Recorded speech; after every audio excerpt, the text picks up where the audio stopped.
Of Borno State, northeast Nigeria.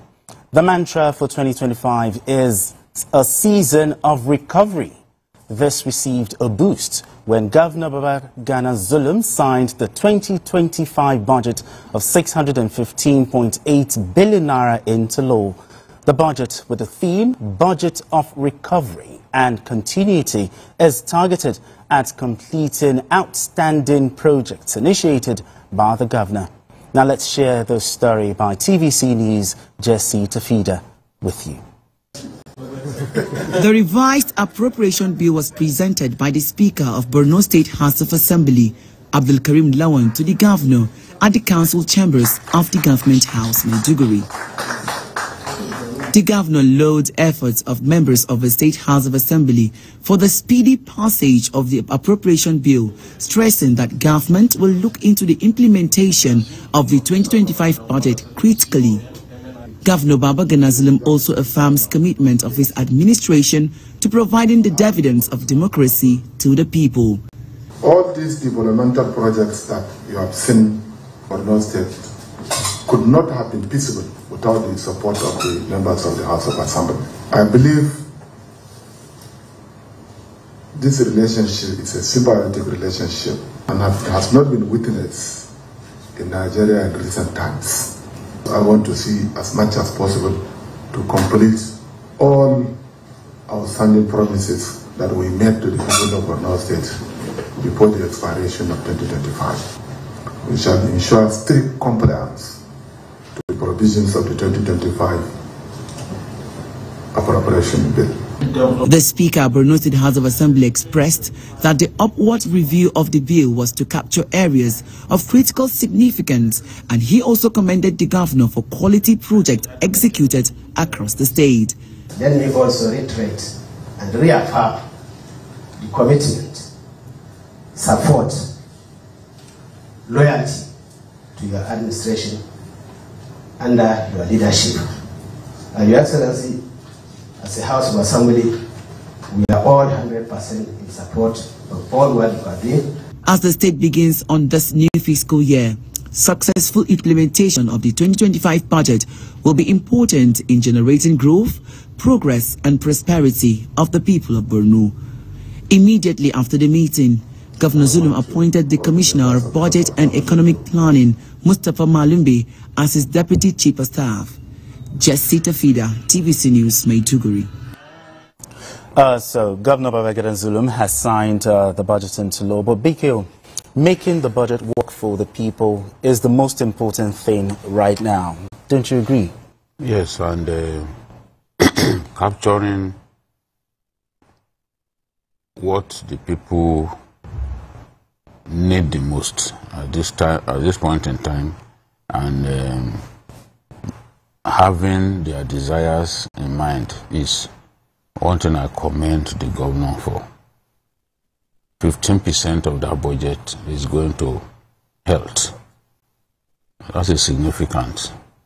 But don't forget that Borno State witnessed terrible flooding last year, which destroyed a lot of the health infrastructure in the state. So when the governor talks about the budget being a budget of recovery and continuity, it is clear what he has in mind. There are projects that have to be completed. There are projects that have been initiated. And I am impressed with the way he continues to work with the House of Assembly. There's no rancor.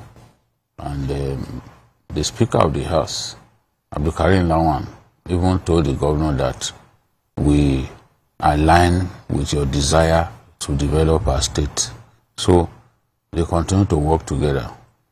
Abdul Karim Lawan, by the way, is the longest serving speaker in Nigeria. Oh, in Nigeria? Yes. No speaker has been around for as long as he's been around. I think following closely is the governor, the Speaker of the Lagos State House of Assembly. Exactly, Lagos. But Abdul Karim is first among equals. When we were talking about that, he worked with Kashim Shettima when he was governor, and He was there throughout Kashim's time, and he's there now. So he has found a way to work with the governor, and that is why we are seeing real progress in Borno State. Many states wish that they had someone like Professor Babagana Umara Zulum, because his government is so people-centered. He puts the people first. You look at all of what he's doing, he puts the people first. You look at his efforts in the area of poverty alleviation, you see clearly that he puts the people first. So I'm very hopeful about this budget. For a governor who, in a matter of 100 days, delivered primary health centers across different local governments, and for a governor challenged by insecurity to be delivering the kind of infrastructure projects is like the 8th miracle of the world, you know.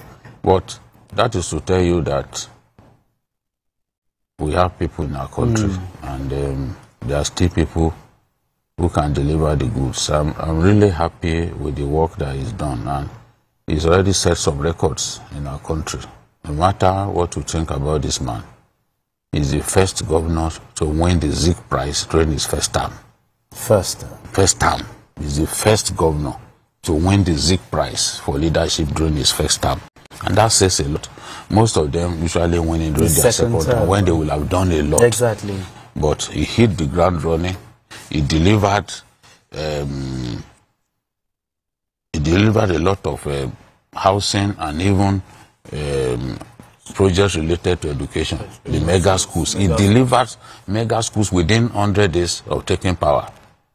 That's a record. And nobody told me. I went there, I saw it. It's not a case of, oh, this. I saw it myself.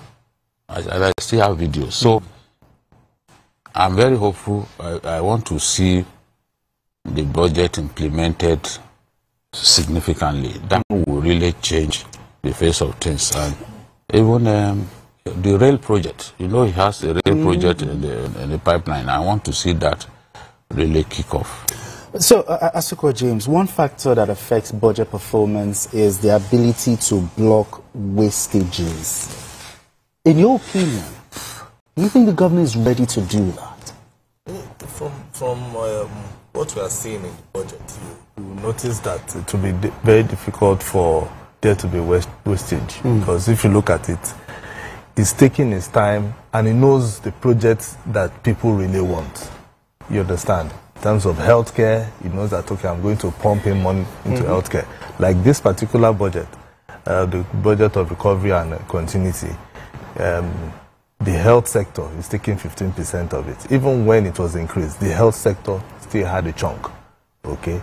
I think it took more than for security. No. It's health. Health. You know? For... So he wants to build 3 major general hospitals, okay, in Borno State. He has started before, but he wants to make sure that it's well equipped.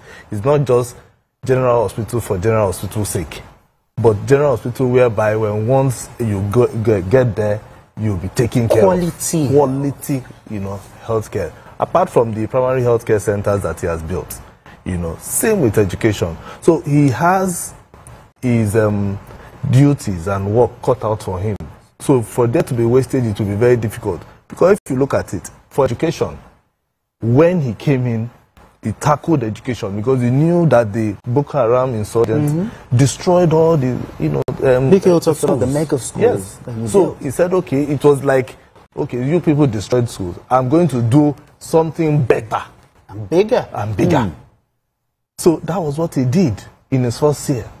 And he has continued in that trajectory, you know, going on, building schools and also building hospitals.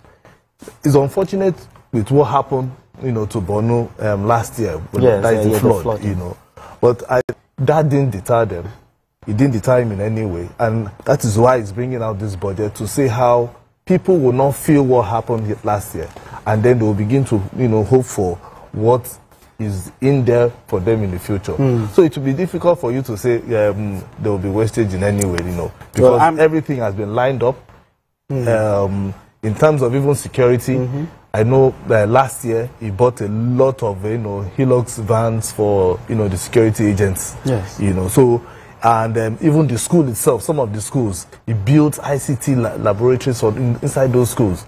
So people will think that Borno, the only thing that they hear about Borno is always insecurity. No, it is when you get there. Things are happening. Things are happening. And for states that are not utilizing the money that they are getting from the federal government, and even the ones they are making, I think it is high time people, their own, people start asking their governors. Come, your colleague is doing this and you're not doing this. That is the state that people are saying, Boko Haram is attacking. That is not even plagued by insecurity. You understand? So people should start asking these questions. Exactly.